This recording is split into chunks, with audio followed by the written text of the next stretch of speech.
안녕하십니까, 엉뚱기술입니다.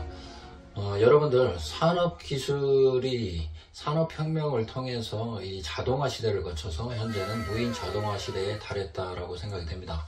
그렇기 때문에 점차적으로 일자리가 감소하고 있는 이런 현실이지만 이 자동화가 어려운 이 중소기업들은요, 오히려 일손이 부족한 업체들이 상당히 많다고 합니다. 이처럼요, 이 기업들도 양극화 현상이 발생하는 현실이 참 안타깝게 느껴집니다.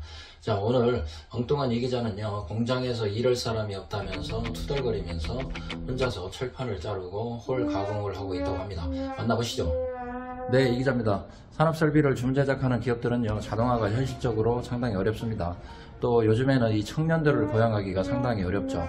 그렇다고 해서 이 외국인들은요, 자격증이나 기술적인 용어 이해력이 상당히 부족하기 때문에 기술 인력으로 사용하기가 더더욱 어렵습니다. 저희도 마찬가지로요, 늘 일손이 부족하게 느껴지면서 납기도 촉박하기 때문에 오늘 절단 작업을 하려고 합니다. 오늘은 시청자분들께 이 플라즈마 절단기 사용법에 대해서 설명을 드려볼까 합니다. 네, 이 기자, 오늘 유익한 시간이 될 것 같긴 한데 이 직원들은 다들 어디 가고 너 혼자 일하고 있죠?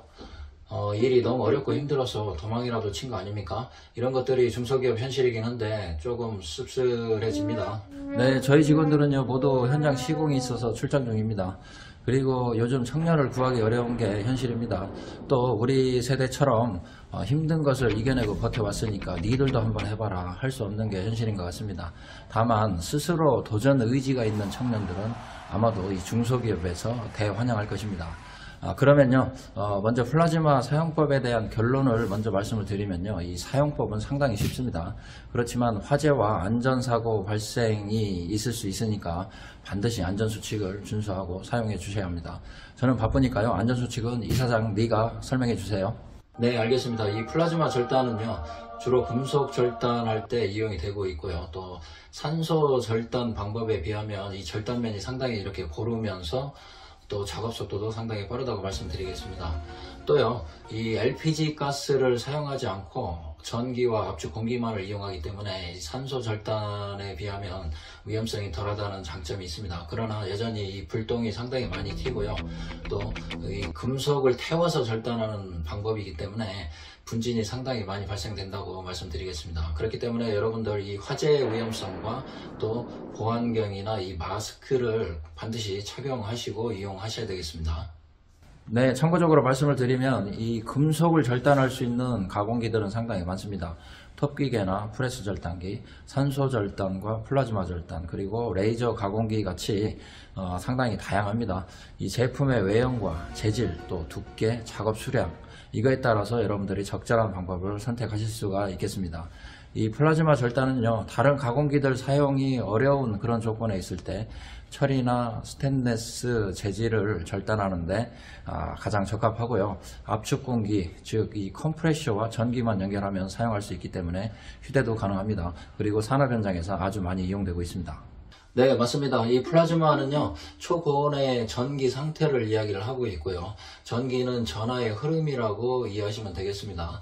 플러스와 마이너스가 연결이 돼야 되기 때문에 어스와 토치가 있는데요.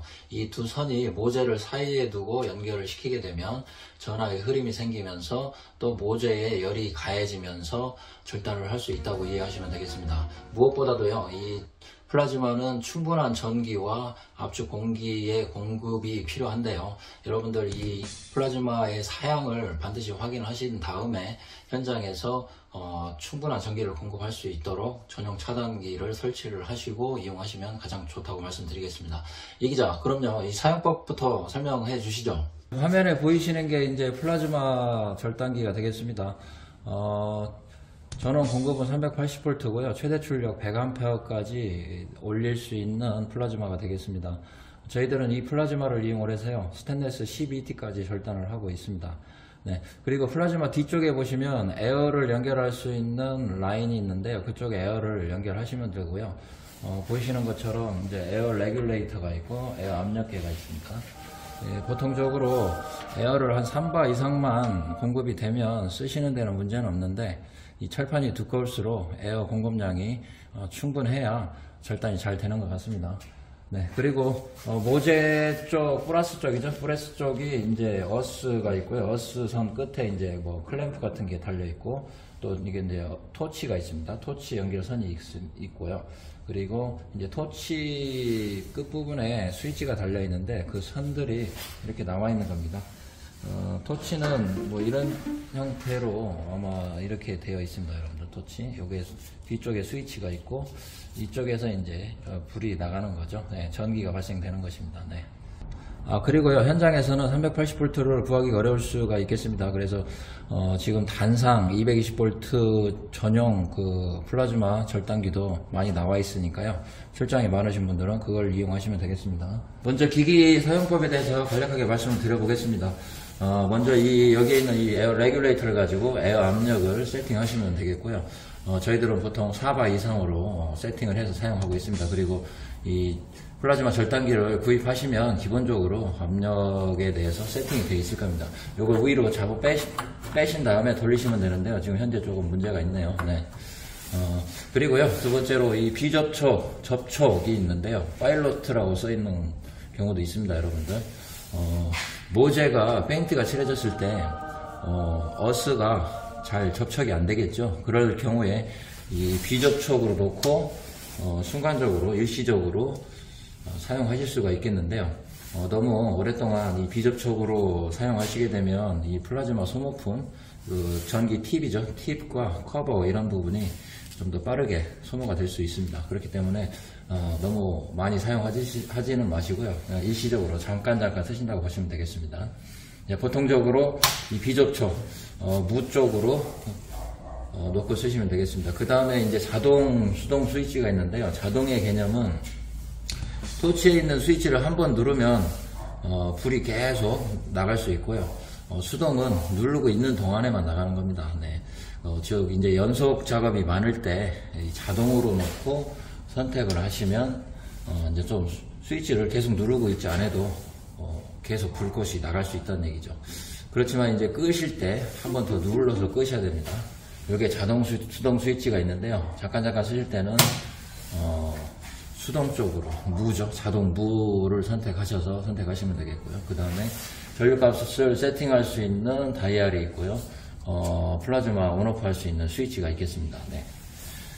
사용법은 뭐 그리 어렵진 않습니다. 전원 키시고 전류 세팅하고 에어 압력 세팅이 되어 있을 테고요. 이 자동이냐 파일럿 선택 유무 스위치를 그때그때 필요에 따라서 선택하시면 되겠습니다. 작동 순서가 바뀌어도 상관이 없는데요. 먼저 저희들은 이제 에어 연결을 이쪽에 밸브를 달아놨습니다. 밸브를 좀 열어주시고, 밸브를 열면 이제 에어 압력이 올라가겠죠. 에어 압력이 올라간 상태에서 전원을 켜시면 됩니다. 뭐 작동 어렵지 않습니다. 전원을 켜고 전기값을 세팅을 하시고, 작동 순서는 뭐 어렵지 않은데요. 이제 불꽃이 많이 튀기 때문에 안전에 유의하시고요. 잠시 후에 절단 작업을 해보도록 하겠습니다. 감사합니다, 이 기자. 여러분들 절단하고자 하는 철판에다가 어스를 물고요. 토치에 달려있는 스위치를 이용을 해서 절단을 하시면 되겠습니다. 그 전에요, 압축 공기는 충분히 공급이 잘 되고 있는지, 또 전용 차단기 설치가 잘 되어 있는지 확인하실 필요가 있고요. 전류량을 세팅하시면 되겠는데요. 이 전류값은 플라즈마 제조사에 따라서 다소 차이가 있을 수는 있습니다. 그렇지만 이 판매점을 통하면요, 최대 출력으로 몇 T까지 가공할 수 있다는 데이터가 있을 겁니다. 그 데이터를 여러분들이 활용하시면 되겠습니다. 또는요, 역으로 이렇게 몇 번 해보시면서 절단이 잘 되는 그 전류 값을 찾아가는 방법으로 여러분들이 이용하시면 되겠습니다. 그것이 일종의 노하우가 될 수도 있겠고요. 네. 자, 그러면요, 이 기자, 우리 한번 시도해 볼까요? 여러분들 작업하실 때 반드시 방진 등급이 있는 마스크를 착용하시고요. 그리고 보안경을 꼭 착용하시면 되겠습니다. 먼저요, 두께 3T짜리 스테인리스 판을 좀 준비해 봤습니다. 자르고자 하는 면에 이제 이렇게 라인을 표시하겠죠. 네, 그 라인을 따라서 한번 절단을 해보도록 하겠습니다. 가장 먼저 지금 바로 이 토치를 모재에 댄 상태에서 스위치를 눌러주지 마시고요. 먼저 허공에다가 한번 이렇게 눌러주시면 에어가 나오거든요. 이 에어가 나온 거를 이용해서 그 다음부터 작동을 하시면 되겠습니다. 한번 해보겠습니다. 한번 누르시고요.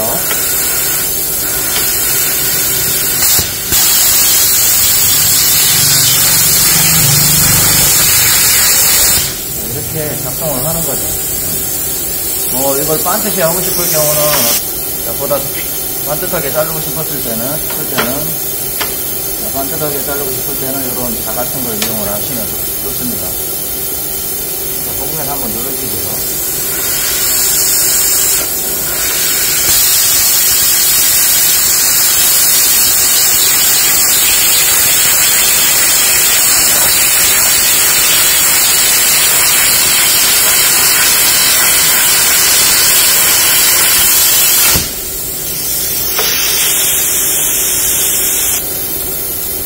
자, 이쪽에 이제 플라즈마 열을 가한 부위고 이쪽에 반대편 부위인데요.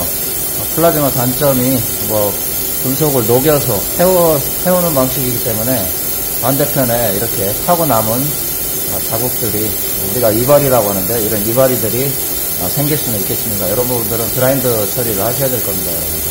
자, 이런 게 이제 레이저 가공 같은 경우는 이런 이발이가 덜한데 플라즈마는 그래도 이런 이발이가 생긴다 하는 게 단점이 되겠습니다. 그리고 이 철판이 두꺼울수록요, 이 키수가 두꺼울수록 이런 이발이가 더 많이 생기는 것 같습니다. 얇은 것 같은 경우는 이제 이런 게 덜 생기겠죠. 네. 자, 그럼 먼저 이 토치 사용 각도에 대해서 말씀을 드려볼게요.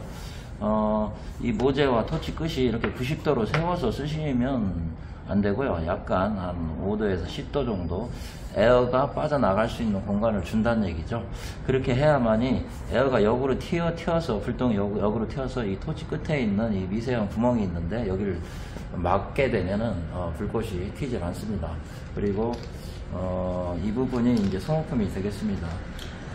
요 전극을 발생시키는 이 전극 팁이 있고요. 틱을 보호하는 요 커버입니다. 요 커버가 이렇게 구멍이 뚫려 있는데요. 이 부분이 막히면 교환을 하셔서 쓰셔야 됩니다. 그러니까 각도를 90도로 세워서 쓰시면 여기가 이제 빨리 막히게 되는 거죠. 네, 이해되셨죠? 그리고 이제 처음부터 자를 때가 있을 거고 이 중간을 자를 때가 있을 겁니다, 여러분들. 처음부터 자르실 때는 허공에다 토치를 눌러서 에어가 나온 상태에서 눌러서 쓰시면 되고요.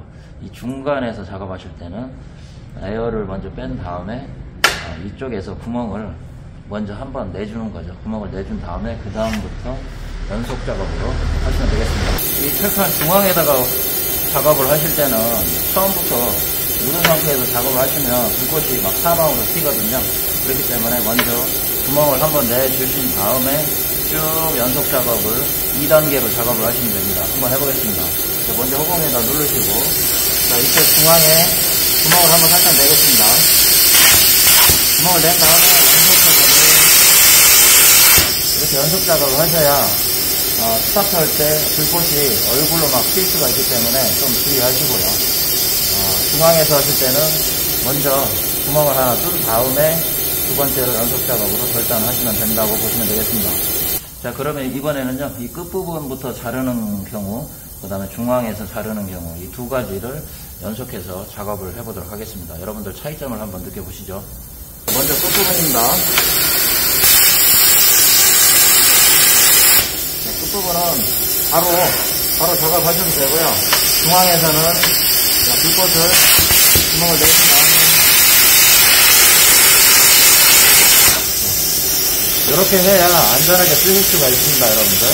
자, 오늘 플라즈마 절단에 대해서 알아봤는데 여러분들 안전에 유의하시고 좀 연습을 몇 번 하시면 충분히 이용하실 수가 있겠습니다. 이상 마치겠습니다. 수고했습니다, 이 기자. 오늘은요, 이 산업설비 제작을 위한 기초장비인 플라즈마 절단기에 대해서 알아봤습니다. 앞으로도요, 저희 엉뚱한 기술 시간에서는 가공기들을 꾸준히 소개해 드리도록 하겠습니다. 자주 들러주시면 좋겠습니다, 여러분들. 그 후로 이 기자는요, 일손이 부족하다면서 청년 채용 공고를 냈는데요.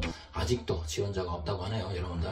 네, 청년 여러분들, 이 산업기술에 보다 많은 관심과 적극적인 참여로 기술자로서 한번 도전해 보시면 어떨까 합니다. 네, 앞으로도 더욱 유익한 영상 약속드리면서 오늘 이 시간 마치도록 하겠습니다. 감사합니다.